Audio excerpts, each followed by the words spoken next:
iPlus training സൊല്യൂഷന്റെ പുതിയൊരു വീഡിയോയിലേക്ക് സ്വാഗതം.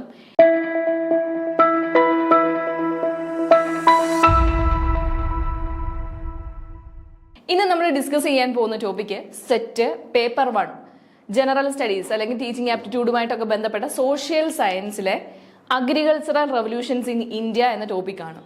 ഇന്ത്യയിലെ കാർഷിക വിപ്ലവങ്ങൾ എന്തൊക്കെയാണെന്ന് നോക്കിയാലോ.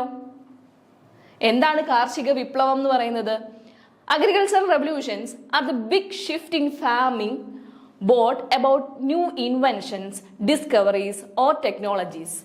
ഇന്ത്യയിലെ കാർഷിക മേഖലയിൽ പുതിയ തരത്തിലുള്ള ഇൻവെൻഷൻസോ അങ്ങനെ പുതിയ ടെക്നോളജി ഉപയോഗിച്ചുള്ള ആ ഒരു വളർച്ചയോ അങ്ങനെ പുതിയ കണ്ടുപിടുത്തങ്ങളോ വരുമ്പോൾ ആ ഒരു കാർഷിക മേഖലയിൽ ഉണ്ടാകുന്ന ആ ഒരു ഉൽപാദനത്തിന്റെ കൂടുതൽ ഒരു വിപ്ലവം, അതിനെയാണ് അഗ്രികൾച്ചറൽ റവല്യൂഷൻ എന്ന് പറയുന്നത്.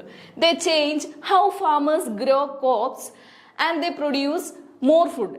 അവരുടെ ആ ഒരു വിളകൾ ഏറ്റവും കൂടുതലായിട്ട് ഉൽപ്പാദിക്കപ്പെടുന്നു, അതേപോലെ അതിൽ കൂടെ മോർ ഫുഡ്സുകൾ കൂടുതലായിട്ട് ഉൽപാദനം ശേഷി വരുത്തുന്നു. അതിനെയാണ് അഗ്രികൾച്ചറൽ റവല്യൂഷൻ എന്ന് പറയുന്നത്. India has experienced several such revolutions, such each sparkling a whole phase in agriculture. ഇത് അഗ്രികൾച്ചർ നമ്മുടെ കാർഷിക മേഖലയിൽ ഒരു പുതിയ ഫേസ് തന്നെയാണ് ഉണ്ടാക്കിയത്. These changes helped farmer in India expand rapidly and opened up many more opportunities. ഈ ഓരോ വിപ്ലവങ്ങൾ ഓരോ കാർഷിക മേഖലയിലും പല വിപ്ലവങ്ങൾ ഉണ്ടായിട്ടുണ്ട്. നമ്മൾ കേട്ടിട്ടുണ്ട് വൈറ്റ് റവല്യൂഷൻ, ബ്ലൂ റവല്യൂഷൻ, അങ്ങനെ ഓരോ മേഖലകളിലും ഓരോ കാർഷിക വിപ്ലവങ്ങൾ ഉണ്ടായിട്ടുണ്ട്. ഇതുമൂലം ഇന്ത്യയുടെ ആ ഒരു കാർഷിക മേഖലകളിൽ ഒരുപാട് മേഖലയിൽ ഒരു നൂതനമായ ഒരുപാട് ഓപ്പർച്യൂണിറ്റീസ് ഇന്ത്യക്ക് കൈവരിക്കാൻ സാധിച്ചിട്ടുണ്ട്. ഏതൊക്കെ മേഖലകളിൽ ഏതൊക്കെ റെവല്യൂഷൻസ് ആണ് ഉണ്ടായത് നമുക്ക് ഇന്ന് ഈ ക്ലാസ്സിലൂടെ ഡിസ്കസ് ചെയ്യാം. നോക്കിയാലോ. ഒരു ടേബിൾ ആയിട്ടാണ് കൊടുത്തിരിക്കുന്നത്. ഇന്ത്യയിൽ ഉണ്ടായിട്ടുള്ള ഒരുപാട് റെവല്യൂഷൻസിന്റെ പേരുകളാണ് കൊടുത്തിരിക്കുന്നത്. ഏതൊക്കെ മേഖലകളിലാണ്, ഏതൊക്കെ കാര്യങ്ങളിലാണ്, അത് ആരുമായി ബന്ധപ്പെട്ടിരിക്കുന്നു, ഏതൊക്കെയാണ് ആ ഒരു പീരീഡ്, ആ ഒരു റെവല്യൂഷന്റെ പീരീഡ് ഏതെന്നാണ് ഈ ഒരു ടേബിളിനകത്തിൽ കൊടുത്തിരിക്കുന്നത്. നമുക്ക് 1 മുതൽ നോക്കാം. ആദ്യം കൊടുത്തിരിക്കുന്നത് ബ്ലാക്ക് റെവല്യൂഷൻ. ബ്ലാക്ക് റെവല്യൂഷൻ എന്ന് പറയുന്നത് ഏത് മേഖലയുമായി ബന്ധപ്പെട്ടതാണ്? പെട്രോളിയം മേഖലയുമായി ബന്ധപ്പെട്ടതാണ്. പെട്രോളിയം മേഖലയുമായി ബന്ധപ്പെട്ടതായതുകൊണ്ട് തന്നെ പ്രത്യേകിച്ച് പേര് ആരാണ് എന്നുള്ളൊരു പേരൊന്നും പറഞ്ഞിട്ടില്ല. അതിന്റെ പീരീഡും നമുക്ക് ലഭ്യമല്ല. രണ്ടാമത് ഗോൾഡൻ റവല്യൂഷൻ. ഗോൾഡൻ റവല്യൂഷൻ ബന്ധപ്പെട്ടിരിക്കുന്നത് ഹോർട്ടിക്കൾച്ചർ അല്ലെങ്കിൽ ഹണി, തേൻ ഉൽപാദനവും അതുപോലുള്ള കാര്യങ്ങളുമായി ബന്ധപ്പെട്ടാണ് ഗോൾഡൻ റവല്യൂഷൻ വരുന്നത്. നിർഭക് ദുഗ്ധജ് ആണ് ഈ ഒരു ഗോൾഡൻ റവല്യൂഷന്റെ പിതാവെന്ന് പറയുന്നത്. അതിന്റെ പീരീഡ് 1991 to 2003 ആണ്. നിങ്ങൾക്ക് നോട്ട് എഴുതി വെക്കാം. ബ്രൗൺ റവല്യൂഷൻ അടുത്തതായിട്ട് വരുന്നത് ബ്രൗൺ റവല്യൂഷൻ ആണ്. ലെതർ അല്ലെങ്കിൽ കൊക്ക, ആ ഒരു മേഖലയിലാണ് ഈ ബ്രൗൺ റവല്യൂഷൻ വരുന്നത്. അതുമായി ബന്ധപ്പെട്ട അസോസിയേറ്റ് ചെയ്തിരിക്കുന്നത് ഹിരാലാൽ ചൗധരി ആണ്. പീരീഡ് ലഭ്യമല്ല. ഗ്രേ റവല്യൂഷൻ ഫെർട്ടിലൈസറുമായി ബന്ധപ്പെട്ടതാണ്. MS സ്വാമിനാഥൻ ആണ് ഈ ഒരു ഗ്രേ റവല്യൂഷന്റെ പിതാവെന്ന് പറയുന്നത്. 1960s to 70s ആണ് അതിന്റെ ആ ഒരു പീരീഡ്. ബ്ലൂ റവല്യൂഷൻ ഫിഷുമായി ബന്ധപ്പെട്ടതാണ്. ഹിരാലാൽ ചൗധരി, ഡോക്ടർ അരുൺ കൃഷ്ണനാണ് ഈ പറയുന്ന ബ്ലൂ റവല്യൂഷന്റെ പിതാക്കന്മാരെന്ന് പറയുന്നത്. 1973 to 2002 ആണ് അതിന്റെ ആ ഒരു പീരീഡ്.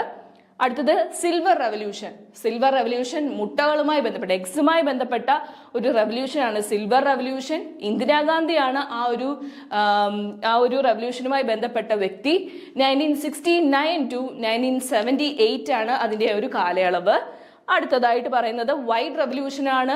ഡയറി ഫാമിംഗ് ആണ് ബന്ധപ്പെട്ട പാലുൽപാദനവുമായി ബന്ധപ്പെട്ടതാണ് വൈറ്റ് റവല്യൂഷൻ എന്ന് പറയുന്നത്. നമുക്കറിയാം, നമ്മൾ കേട്ടിട്ടുള്ളതാണ് വർഗീസ് കുര്യൻ, നമ്മളുടെ മലയാളികളുടെ അഭിമാനമായ വർഗീസ് കുര്യനാണ് ഈ ഒരു വൈറ്റ് റവല്യൂഷന്റെ പിതാവെന്ന് അറിയപ്പെടുന്നത്. 1970 to 1996 ആണ് ആ ഒരു വൈറ്റ് റവല്യൂഷന്റെ കാലയളവ്. അടുത്തതായിട്ടുള്ളത് റെഡ് റവല്യൂഷൻ. എന്താണ് റെഡ് റവല്യൂഷൻ?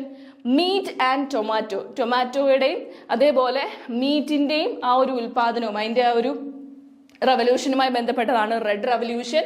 അസോസിയേറ്റ് ചെയ്തിരിക്കുന്നത് വിശാൽ തിവാരിയാണ്. 1980s ആണ് അതിന്റെ ഒരു കാലഘട്ടം. അടുത്തതായി പറയുന്നത് ഗോൾഡൻ ഫൈബർ റവല്യൂഷൻ ജൂട്ട് പ്രൊഡക്ഷനുമായി ബന്ധപ്പെട്ടതാണ്.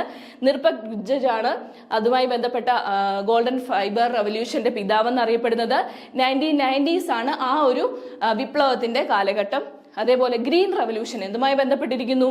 അഗ്രികൾച്ചറൽ പ്രൊഡക്ഷൻ, അഗ്രികൾച്ചർ പലതരത്തിലുള്ള കാർഷിക വ്യവസായ മേഖലകളുമായി ബന്ധപ്പെട്ട റവല്യൂഷനാണ് ഗ്രീൻ റവല്യൂഷൻ. MS സ്വാമിനാഥനാണ് അതിന്റെ പിതാവ്. 1966 to 67 ആണ് അതിന്റെ ആ ഒരു കാലഘട്ടം എന്ന് പറയുന്നത്. അതേപോലെ pink revolution meat and poultry processing സെക്ടറിന്റെയും അതേപോലെ ഒണിയൻ, പ്രോൺസ് അതിന്റെയൊക്കെ ഉൽപാദനവുമായി ബന്ധപ്പെട്ടതാണ് ഈ പറയുന്ന പിങ്ക് റവല്യൂഷൻ. ദുർഗേഷ് പട്ടേലാണ് അസോസിയേറ്റ് ചെയ്തിരിക്കുന്ന പ്രധാനപ്പെട്ട വ്യക്തി. 1970s ആണ് അതിന്റെ ഒരു കാലഘട്ടം. അടുത്തതായി പറയുന്നത് എവർഗ്രീൻ റവല്യൂഷൻ ആണ്. എന്താണ് എവർഗ്രീൻ റവല്യൂഷൻ? എല്ലാ അഗ്രികൾച്ചർ പ്രോഡക്റ്റും ഇതിനകത്തിൽ ബന്ധപ്പെടും. ഒരു പ്രത്യേക കാർഷിക അങ്ങനെ മേഖല എന്നില്ല, എല്ലാ അഗ്രികൾച്ചർ പ്രോഡക്റ്റും ഈ ഒരു എവർഗ്രീൻ റവല്യൂഷൻ അതിൽ ബന്ധപ്പെടുന്നു. MS സ്വാമിനാഥനാണ് അതിന്റെ പിതാവ്. അതേപോലെ 2014 to 2022 ആണ് ഈ പറയുന്ന എവർഗ്രീൻ അഗ്രികൾച്ചർ പ്രൊഡക്ഷന്റെ അല്ലെ റവല്യൂഷന്റെ കാലഘട്ടം എന്ന് പറയുന്നത്. നമുക്കിനി ഓരോന്നോരോന്ന് നോക്കാം. പ്രധാനപ്പെട്ട ഓരോ റവല്യൂഷനും അതുമായി ബന്ധപ്പെട്ട എന്തെങ്കിലും ഡീറ്റെയിൽസ് ഉണ്ടോ എന്ന് നമുക്കൊന്ന് പ്രത്യേകിച്ച് നോക്കിയാലോ? നമ്മൾ ഇനി ഒരു സ്ലൈഡൂടെ പറയാനുണ്ടായിരുന്നു. റൗണ്ട് റവല്യൂഷൻ പൊട്ടറ്റോയുമായി ബന്ധപ്പെട്ടതാണ്. 1965 to 2005 ആണ് അതിന്റെ ആ ഒരു റവല്യൂഷന്റെ കാലഘട്ടം. അതേപോലെ സിൽവർ ഫൈബർ റവല്യൂഷൻ കോട്ടൺ പ്രൊഡക്ഷനുമായിട്ട് കോട്ടനുമായി ബന്ധപ്പെട്ട ആ ഒരു റവല്യൂഷനാണ് സിൽവർ ഫൈബർ റവല്യൂഷൻ. 2000 പീരീഡിലാണ് അതുള്ളത്. യെല്ലോ റവല്യൂഷൻ ഓയിൽ സീഡ് പ്രൊഡക്ഷൻ, ഓയിൽ സീഡ് അതായത് മസ്റ്റാർഡ് സീഡ്, സിസെയിം സീഡ്, ആ ഒരു സീഡ്സുമായിട്ടൊക്കെ ബന്ധപ്പെട്ട ഓയിൽ സീഡ് പ്രൊഡക്ഷനുമായി ബന്ധപ്പെട്ടതാണ് യെല്ലോ റവല്യൂഷൻ. സാം പിട്രോഡ ആണ് അതിന്റെ പിതാവ് എന്നറിയപ്പെടുന്നത്. 1986 to 1990 ആണ് അതിന്റെ ഒരു കാലഘട്ടം. അതേപോലെ പ്രോട്ടീൻ റവല്യൂഷൻ നരേന്ദ്രമോദിയാണ് ആ ഒരു പേര് കോയിൻ ചെയ്തത്. എന്തുമായി ബന്ധപ്പെട്ടതാണ്? Agriculture production using higher scientific methods ഉപയോഗിച്ച് നമ്മുടെ അഗ്രികൾച്ചർ പ്രൊഡക്ഷനെ ഇൻക്രീസ് ചെയ്ത് കൊണ്ടുവന്ന ആ ഒരു വിപ്ലവത്തിന്റെ പേരാണ് പ്രോട്ടീൻ റവല്യൂഷൻ. 2014 to 2020 ആണ് അതിന്റെ ആ ഒരു കാലഘട്ടം. അതേപോലെ എവർഗ്രീൻ റവല്യൂഷൻ നമ്മൾ മുമ്പേ പറഞ്ഞിരുന്നു. For all agriculture products MS Swaminathan ആണ് അതിന്റെ പിതാവ്. 2014 to 2022 ആണ്. ബ്ലൂ റവല്യൂഷൻ എന്താണെന്നൊന്ന് ഡീറ്റെയിൽ ആയി നോക്കിയാലോ? The Blue Revolution in India is called Neel Kranti mission. Blue റവല്യൂഷനെ നമ്മൾ വേറൊരു പേരിലും അറിയപ്പെടും. എന്താണ് നീൽ ക്രാന്തി മിഷൻ? ഓപ്ഷനിൽ വന്നാൽ നിങ്ങൾ സംശയത്തോടെ നോക്കരുത്. Blue Revolution is also called Neel Kranti Mission. Is a government supported program to increase fish production and promote sustainable fish farming.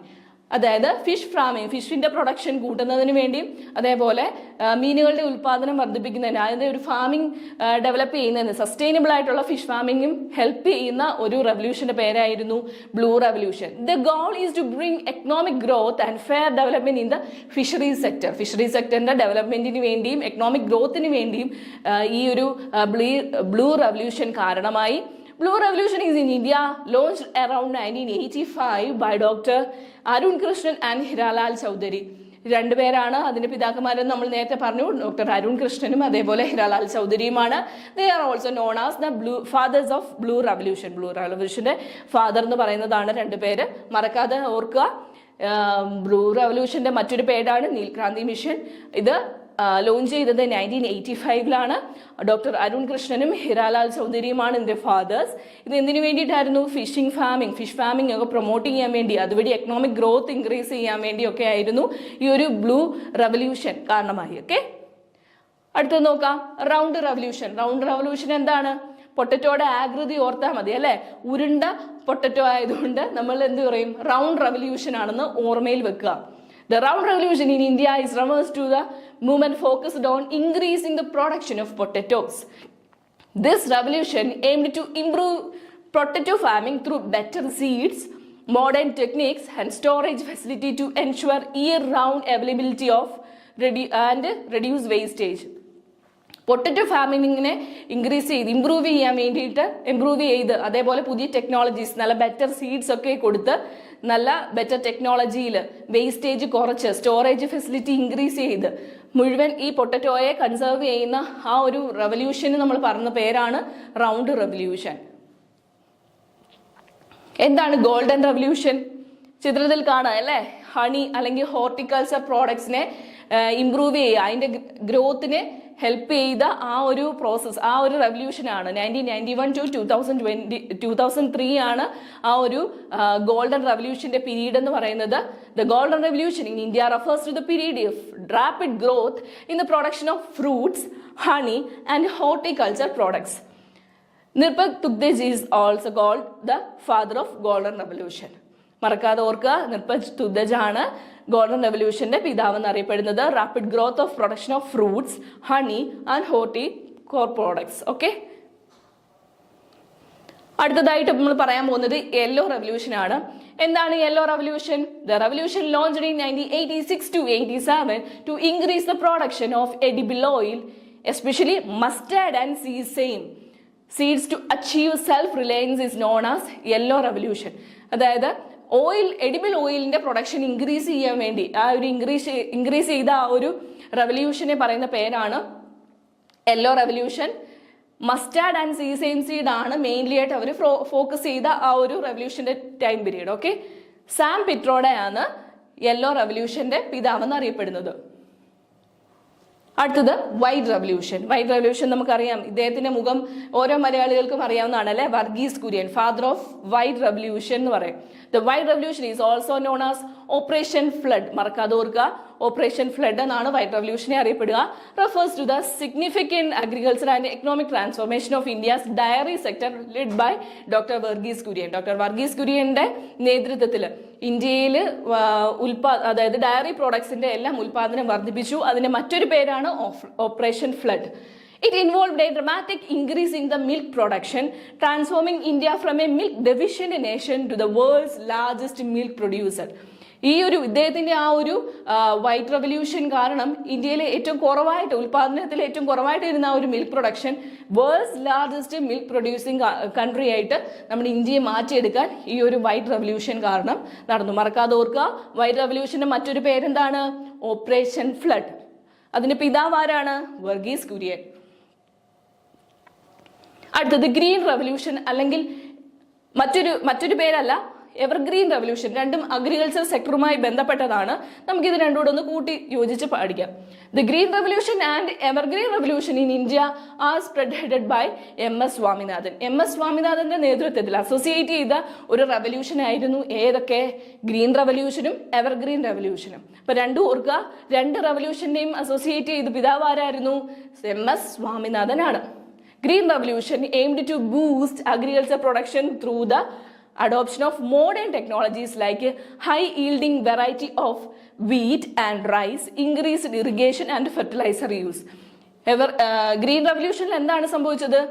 നല്ല high yielding varieties of seed, wheat and rice, വീറ്റിന്റെയും റൈസിന്റെയും ഗോതമ്പിന്റെയും അരിയുടെയും വളർച്ച കൂട്ടുക. എങ്ങനെയായിരുന്നു? ഇൻക്രീസ്ഡ് ഇറിഗേഷൻ, അതേപോലെ നല്ല പോലെയുള്ള ഫെർട്ടിലൈസേഴ്സ് ഒക്കെ നൽകി, നല്ല വിത്തുകളൊക്കെ നൽകി അഗ്രികൾച്ചർ പ്രൊഡക്ഷൻ, വീറ്റിന്റെയും റൈസിന്റെയും അഗ്രികൾച്ചർ പ്രൊഡക്ഷൻ ഇൻക്രീസ് ചെയ്തത് എങ്ങനെയാണ്? ഗ്രീൻ റെവല്യൂഷൻ വഴിയാണ്.